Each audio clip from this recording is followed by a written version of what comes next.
요즘같이 예수 믿는 신자가 불신자들로부터 욕을 먹는 경우도 아마 없을 것입니다. 특히 우리가 인터넷을 보면은 예수 믿는 신자가 불신자들로부터 얼마나 욕을 먹는지 모릅니다. 물론 그 중에는 이유 없이 불신자들이 신자를 욕하는 그런 경우가 대부분이죠. 그러나 우리 예수 믿는 신자가 신자답게 우리가 살지를 못해서 욕을 먹는 경우도 들어 있습니다. 그런 일을 당할 때는 저 역시 예수 믿는 신자의 한 사람으로 마음이 무척 괴롭습니다. 본이 되어야 할 우리 신자들이 본이 되지 못하고 불신자들의 욕을 먹으니까 마음이 어찌 괴롭지 않겠습니까? 아마 여러분의 마음도 저와 다르지 않을 것입니다. 그래서 오늘 이 시간은 우리가 이 말씀을 통해서 우리가 불신자들로부터 욕을 먹지 않도록 신앙생활에서 우리가 힘쓸 일이 무엇인지를 한번 알아보고자 합니다. 우리 신자들이 신앙생활을 하면서 우리는 무엇보다도 외식하지 않도록 우리가 힘을 써야 합니다. 오늘 1절에 보면은 그동안 물이 수만 명이 모여서로 밟힐 만큼 되었더니 예수께서 먼저 제자들에게 말씀하여 이르시되 바리새인들의 누룩 곧 외식을 주의하라 그렇게 말씀을 했습니다. 자, 그동안 물이 수만 명이 모여 서로 밟힐 만큼 되었더니라고 했습니다.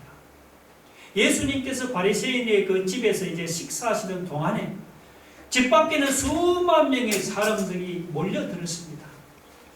사람들이 얼마나 많이 몰려들었던지 발에 밟힐 정도라고 했습니다. 이렇게 많은 사람들이 몰려들었을 때 예수님께서 제자들에게 뭐라고 했습니까? 바리새인들의 누룩 곧 외식을 주의하라 그렇게 말씀을 했습니다. 제자들끼리만 있을 때는 외식하고 꾸밀 필요가 없죠. 다 서로가 아니까. 그런데 이제 주변에 많은 사람들이 모여들면은 슬슬 다른 사람의 눈을 의식하게 되는 겁니다. 그래서 제자들도 어떻게 되죠? 바리새인들처럼 사람들 앞에서 거룩하지 않으면서 거룩한 척, 깨끗하지 않으면서 깨끗한 척 그렇게 외식할 수가 있습니다. 그래서 예수님은 많은 사람들이 모여들자 바리새인의 외식을 주의하라면서 제자들에게 당부를 했습니다. 제자들만 그런 게 아니죠. 사실 사람은 누구나 다 그렇습니다. 사람이 혼자 있을 때는 외식하고 꾸밀 필요가 없잖아요. 누가 아무도 안 보는데요. 그런데 다른 사람들이 있으면 그때부터 남들 눈을 의식합니다. 그래서 거룩하지 않으면서 사람들 앞에서 거룩한 척하고 깨끗하지 않으면서 깨끗한 척 그렇게 하잖아요. 자, 그러면 여러분, 사람이 이렇게 외식한다고 남을 속일 수가 있습니까? 물론 어느 정도는 이제 속일 수가 있죠. 그러나 계속해서 우리가 속일 수는 없는 거예요. 본문 2절로 하면서 3절을 보세요. 자, 감추인 것이 드러나지 않을 것이 없고 숨긴 것이 알려지지 않을 것이 없으니 이러므로 너희가 어두운 데서 말한 모든 것이 광명한 데서 들리고 너희가 골방에서 귀에 대고 말한 것이 지붕 위에서 전파되리라 했습니다. 자, 감추인 것이 드러나지 않을 것이 없고 숨긴 것이 알려지지 않을 것이 없느니라고 했습니다. 이거 정말로 맞는 말이 아닙니까? 사람이 아무리 그럴듯하게 자기를 외식하고 꾸민다고 해도요, 절대로 다른 사람들의 눈을 속이지를 못합니다. 여러분이 처음 만난 사람이라도 그 사람과 1년, 2년 정도만 사귀어 보세요. 그러면은 그 사람 안에 감추인 것이 다 드러나고 숨긴 것이 다 알려지게 되어 있습니다. 우리 신자도 마찬가지입니다. 우리가 아무리 거룩한 척 한다고 불신자들이 모르는 것이 아닙니다.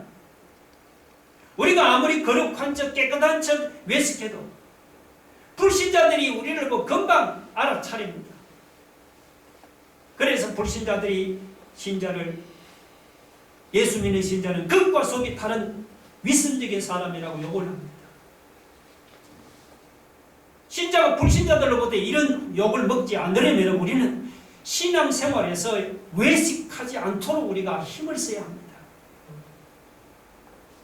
자, 그럼 어떻게 해야 합니까?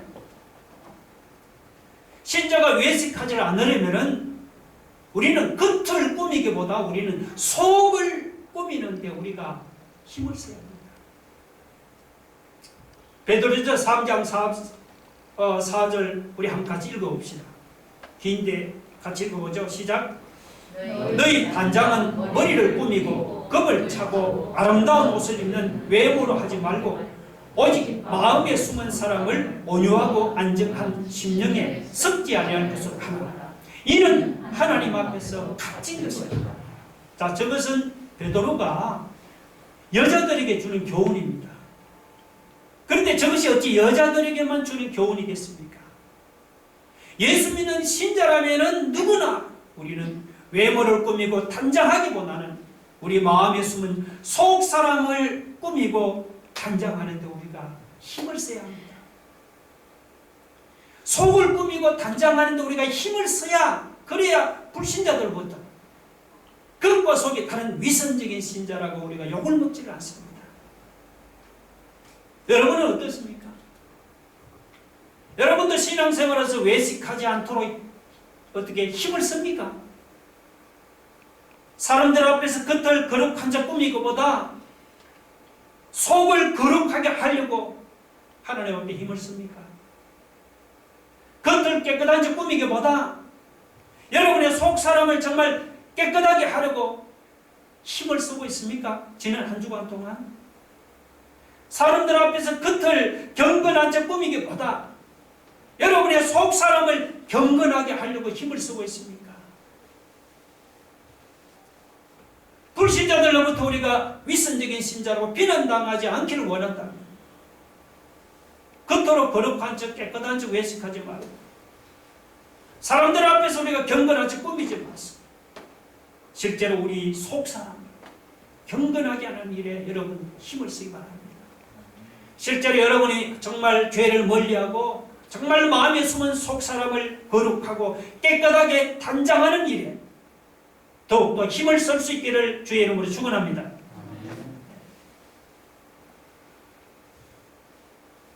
또한 우리는 신앙생활을 하면서 사람을 두려워하지 않도록 힘을 써야 합니다. 여러분, 하나님을 안 믿는 불신자들도 나름대로 믿는 것이 있습니다. 그런데 하물며 예수님을 믿고 하나님을 믿는다는 신자가 세상에서 조금 반대를 당하고 핍박을 당한다고 사람을 우리가 두려워하면은 불신자들이 우리를 보고 뭐라고 하겠습니까? 예수 믿는 신자는 겁쟁이라고 욕을 하지 않겠어요? 제자들도 마찬가지입니다. 바리새인들이 핍박한다고 제자들이 두려워서 도망갔다면 세상 사람들이 뭐라고 하겠습니까? 제자들을 겁쟁이라고 욕을 하지 않겠습니까? 제자들이 세상 사람들로부터 이렇게 겁쟁이 취급을 당한다면 얼마나 여러분 창피한 노릇입니까? 그래서 예수는 제자들에게 사람들이 핍박한다고 사람을 두려워하지 말라고 했습니다. 4절에 보니까 내가 내 친구 너희에게 말하노니 몸을 죽이고 그 후에는 능히 더 못하는 자들을 두려워하지 말라. 사람은 우리 몸을 죽일 수는 있지만 그 후에는 더 이상 어떻게 하지를 못합니다. 실제로 여러분 세상 사람들이 신자를 어떻게 핍박합니까? 보통은 뭐 욕을 한다거나 혹은 우리를 모욕하는 정도지요. 좀 심하면은 뭐 세상에서 따돌린다거나 혹은 경제적으로 어려움을 줍니다.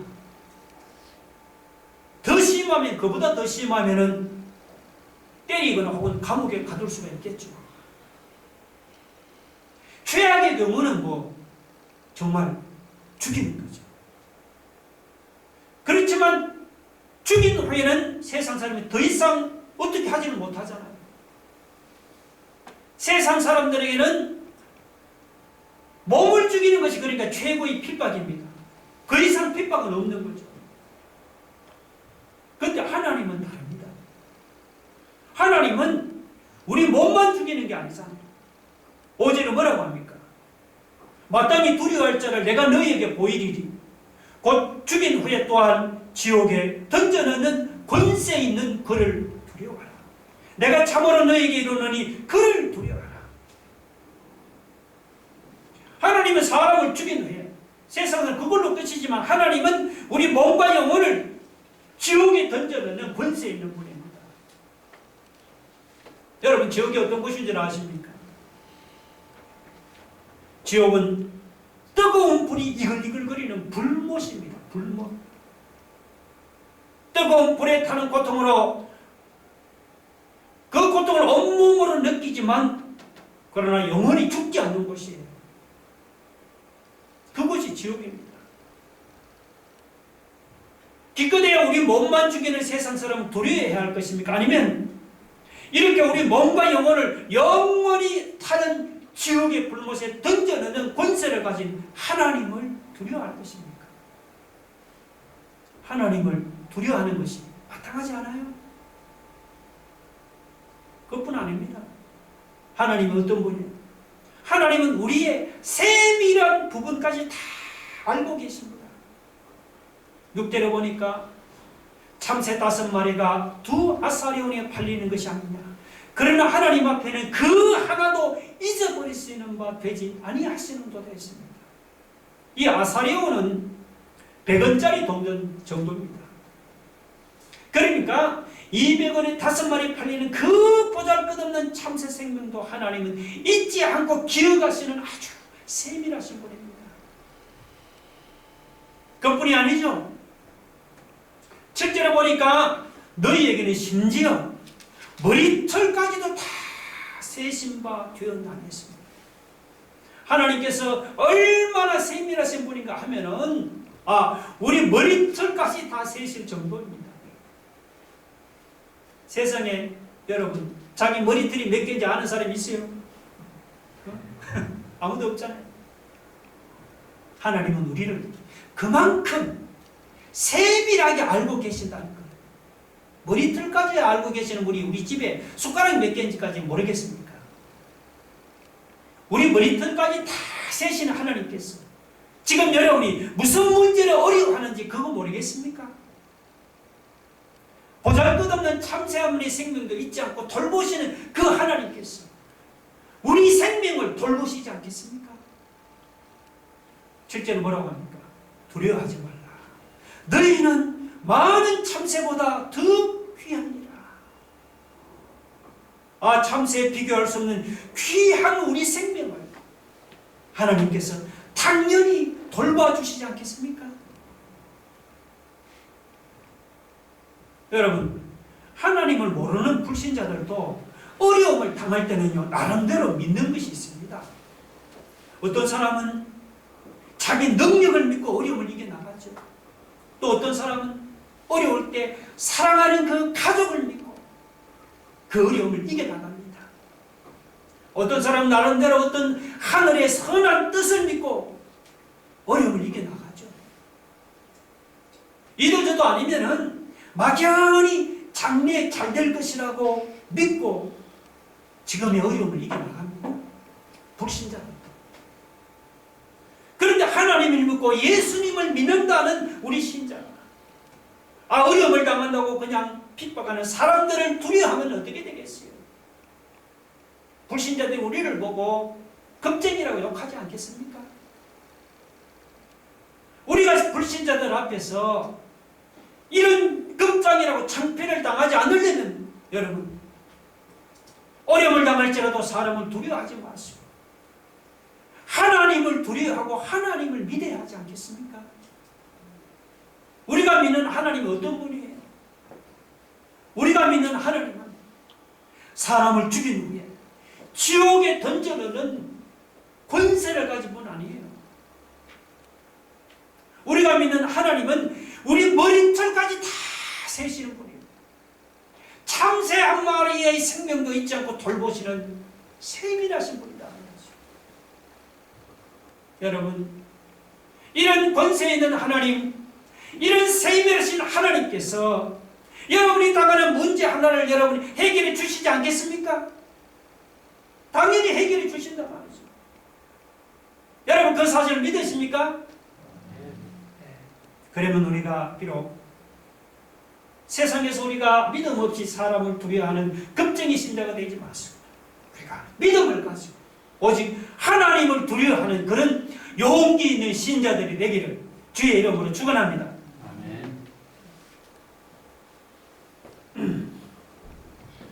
또한 우리는 신앙생활을 하면서요, 예수님을 부끄러워하지 않도록 우리가 힘을 써야 합니다. 뭐 예수님을 부끄러워하지 말라고 나가서 그냥 사거리나 큰 길가에 있어서 내가 그냥 예수 믿는다는 것을 큰 소리로 떠들고 다니라는 그런 말이 아닙니다. 그렇게 하면 아마 다른 사람들이 나를 보고 저 사람 미쳤다고 말할 겁니다. 그러나 우리가 살다 보면은요, 남들이 내 신앙에 대해서 질문해 올 때가 있습니다. 당신 종교는 무엇입니까? 혹은 혹시 당신 예수 믿는 사람이 아닙니까?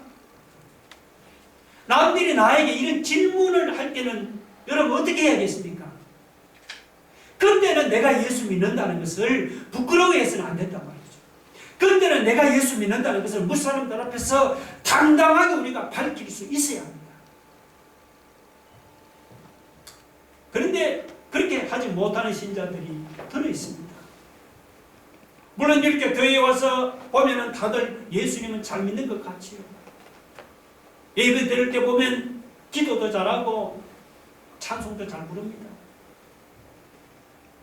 그런데 교회 밖에 나가서 자기가 예수 믿는다는 것을 밝히지를 않습니다. 회사에 가서는 그냥 예수 예자도 꺼내지를 않습니다. 바로 이런 사람들이 예수님을 부끄러워하는 사람입니다. 예수 믿는 신자가 왜 예수님을 부끄러워할까요? 예수 믿는 신자가 예수 믿는다는 것을 왜 남들 앞에서 떳떳하게 밝히지는 못할까요? 크게 보면 두 가지 이유가 있을 겁니다. 하나는 뭐냐면 내가 예수 믿는다는 것을 밝히면은 여러 가지로 내가 손해를 당하기 때문에. 여러분, 예를 들어 사람들 사이에 다툼이 생기면 말이죠, 세상 사람들은 그냥 화를 내고 그냥 욕하지 않잖아요. 욕하잖아요. 근데 예수 믿는 신자는 다툴 때도 함부로 욕하거나 화를 내지도 못합니다. 진짜 예수 믿는 신자는.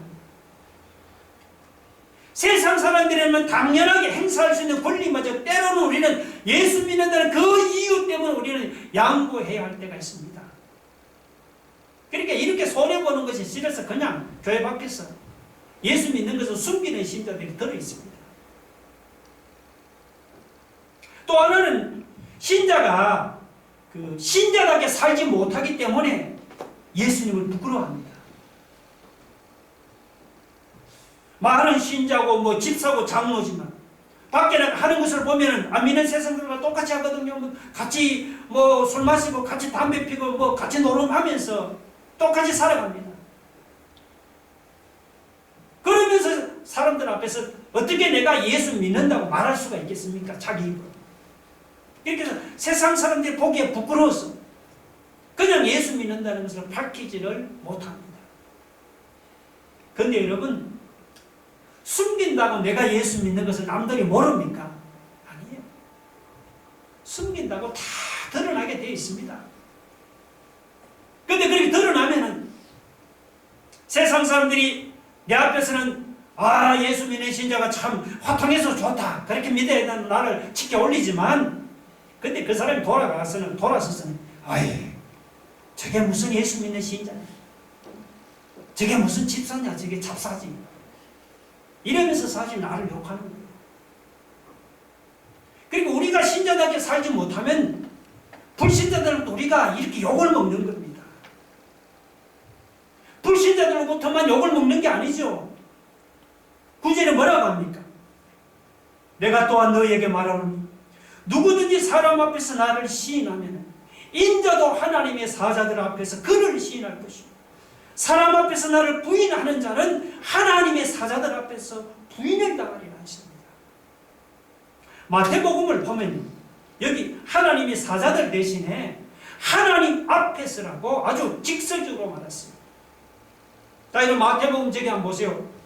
10장 32절 33절 같이 한번 읽어봅시다. 시작.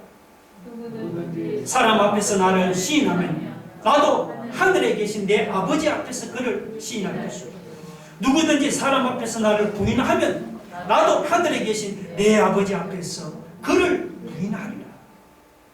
신자가 사람들 앞에서 이런저런 이유 때문에 내가 예수 믿는 것을 부끄러워하고 부인합니까? 그럼 이 다음 우리가 하나님 앞에 설 때, 심판대 앞에 설 때 주님도 그 사람을 너를 모른다고 부인합니다. 여러분, 예수님이 모른다고 부인하는 사람이 천국에 들어갈 수 있겠습니까? 절대로 못 들어가요. 예수님이 모른다고 부인하는 사람은 지옥에 떨어질 수밖에 없습니다.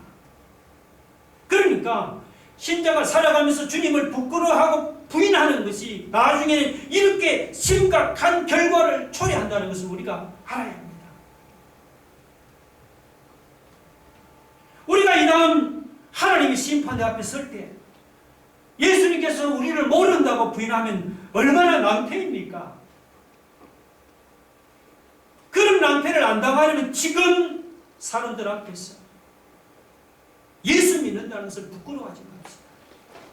비록 내가 세상적으로 손해를 볼지라도 내가 세상 재미를 내려놓는 것이 싫어서 그래서 사람들 앞에서 예수 믿는다는 것을 우리가 부인해서는 안 되는 거예요. 지금까지 즐기는 세상 재미나 세상 것들을 다 내려놓고 내가 예수 믿는다는 것을 여러분 무사람들 앞에서 당당하게 시인하고 밝혀보세요. 비록 내가 물질적으로 손해를 당하고 세상적으로 손해를 당할지라도 여러분이 예수님을 부끄러워하지 마시고 내가 예수 믿는 것을 당당하게 여러분이 자랑해보세요. 그런 사람 이 다음 우리가 하나님 앞에 있을 때 주님도 그 사람을 부끄러워하지 않습니다. 뿐만 아니고 사람들 앞에서 주님을 시인하고 주님을 믿는 사람은 가짜 신자여 엉터리 신자여 나이롱 신자로 욕을 하던 세상 사람들도 그 사람은 정말 진짜 신자라고 시인하고 인정해 주십니다. 믿으시면 아멘 하시기 바랍니다. 마지막으로 우리는 또한 여러분이 신앙생활을 하면서 우리는 성령을 모독하지 않도록 여러분이 힘을 쓰고 조심해야 합니다. 자, 10절에 보니까 누구든지 말로 인자를 거역하면 여기 인자는 누구죠? 예수님입니다. 말로 예수님을 거역하면 사심을 받을 수 있지만 성령을 모독하는 사람은 사심을 받지 못한다고 했습니다. 그러니까 사람이 말로 예수님을 거역하고 비방할지라도 진실하게 회개하면 그 사람은 사심을 받을 수가 있습니다. 자, 예를 들면 예수님과 함께 십자가에 못 박힌 두 명의 강도를 생각해 보세요. 처음에는 두 명의 강도가 다 같이 함께 주님을 비방했죠. 같이 비방하다가 근데 그 중에 한 명은 처음부터 끝까지 주님을 계속해서 비방을 했습니다. 반면에 다른 한 명은 처음에는 주님을 비방했지만 나중에는 자기 죄를 회개하고 그리고는 사함받고 그 사람은 천국에 들어갔습니다. 이와 같이 말로 주님을 거역해도 회개하면 사함을 받을 길이 분명히 있습니다. 그렇죠? 그런데 성령을 모독하는 사람은요, 죄사함을 받을 길이 없습니다. 성령을 모독하는 사람이 어째서 죄사함을 받지는 못할까요? 그 이유는 뭔가 하면 성령이 하는 일이 뭐냐? 성령이 하는 일이 바로 사람을 회개하게 해서 죄사함을 받도록 하는 일을 이걸 성령이 하시는 일이란 말이죠. 그런데 여러분 사람을 회개하게 해서 죄사함을 받게 하는 그 성령의 역사를 내가 모독하고 여러분 거부하는데 어떻게 죄사함을 받을 수가 있겠습니까? 그렇지 않습니까? 만약 실제로 나를 회개시키려고 하는 성령의 감동을 내가 인위적으로 계속해서 거역을 하면 어떻게 됩니까? 그러면 내 마음이 점점 굳어지고 내 마음이 점점 강팍해져 갑니다. 회개를 해야 죄사함을 받는데 내 마음이 굳어지고 내 마음이 강팍해지니까 내가 회개하려고 해도 회개가 나오지를 않는 거예요. 어떤 사람은 회개하면 되지 않는 게 내 생각같이 되는 게 아니에요. 그래서 성령을 모독하고 성령을 거역하는 사람은 회개를 못하니까 더 이상 죄사함을 받을 길도 없는 거예요.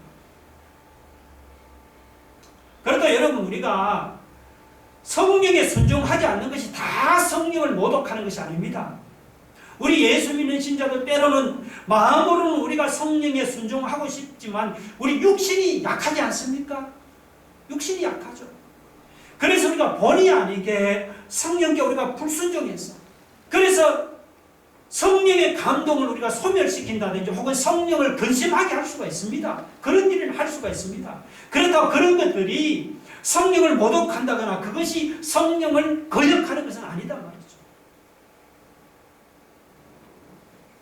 성령이 하는 일을 내가 의도적으로 계속해서 내가 방해하고 막 대적하는 것이 이것이 뭐냐? 이게 성령을 거역하는 것입니다. 예를 들면은 어떤 일이 분명히 이 일은 성령이 하는 일이라는 것을 누구나 알 수 있도록 분명하게 증명된 그런 일들이 있습니다. 그런 걸 보고도 마음이 강팍해서 계속해서 성령을 대적하고 거역하는 사람들이 있단 말이죠. 그런 사람이 바로 어떤 사람이냐 하면은 성령을 모독하는 사람입니다. 성령을 거역하는 사람입니다. 예를 들면 여러분 누가복음 11장에 보면은 예수님께서 왜 귀신 들려 말 못하는 벙어리를 고쳐주었잖아요. 예수님께서 성령의 능력을 힘입어서 분명히 귀신 들린 벙어리를 고쳐준 것이죠. 그거는 누구도 부인할 수 없는 명백한 사실입니다. 옆에서 바리새인들도 자기들의 눈으로 다 보았습니다. 그런데 바리새인들은 자기들이 눈으로 보고도 그 사실을 부인했잖아요. 예수님께서 분명히 성령의 능력으로 귀신을 쫓아냈는데 그걸 보고도 그들은 예수님이 성령의 능력으로 귀신을 쫓아낸 게 아니고 뭘 어떻게 귀신을 쫓아냈다고 얘기했습니까? 귀신의 힘을 빌어서 저것은 귀신을 쫓아냈다고 그냥 막 어거지를 부렸잖아요. 그러니까 이런 것이 뭡니까? 이게 성령을 모독하고 이건 성령을 거역하는 짓입니다. 이렇게 성령을 모독하고 성령을 거역하는 사람은 더 이상 어떻게 죄사함을 받을 길이 없어요. 그러나 여러분 성령이 나를 감동한다고 하나님이 나에게 직접 나타나서 야 너 이거 잘못했지 하면서 그렇게 내 잘못을 책망하는 것이 아닙니다. 우리는 하나님이 직접 나에게 나타나서 말씀하고 너 잘못했지 책망하면 좋을 것 같지만 하나님은 절대로 여러분 그런 식으로 직접 여러분의 잘못을 그렇게 책망하지 않습니다. 지금처럼 이렇게 때로는 설교를 듣는 중에 그때 성령이 여러분에게 음성으로 말씀하십니다. 야, 너 그러고도 너 예수 믿는 신자라고 할 수 있어? 이러면서 조용히 내 마음을 책망할 때가 있어요. 때로는 여러분 혼자 막 이렇게 찬송을 하는 중에 성령의 어떤 책망의 음성을 들을 때가 있어요. 아니면 여러분 혼자 간절히 어떤 기도하는 중에 성령의 책망하는 음성을 들을 수도 있습니다. 자, 이런 것들이 다 뭐냐? 이런 것들이 여러분이 하나님께서 회개하라고 나를 감동시키는 성령의 역사다 말이죠. 이런 것들이. 그런데 그렇게 설교를 듣고 기도하면서 성령이 내 안에서 나를 책망하는데도 의도적으로 그 성령의 책망을 못 들은 척 여러분이 거역하면 어떻게 됩니까? 내가 기도하고 혹은 말씀을 읽다가 성령께서 내 안에서 너 잘못됐잖아. 너 말씀 보면 분명히 잘못됐지. 회개하라고 나를 감동하는데도 아니야 하면서 오히려 더 마음을 강팍하게 해서 계속해서 여러분의 성령의 역사를 못 들은 척 거역하고 거부하면 어떻게 됩니까? 그럼 더 이상 구제 용서받을 길이 없어요. 하나님 더 이상 다른 방법을 어떻게 하지 않습니다. 죄인을 회개시키는 성령의 그런 은혜로운 사역을 우리가 거역하는데 더 이상 무슨 소망이 있겠습니까?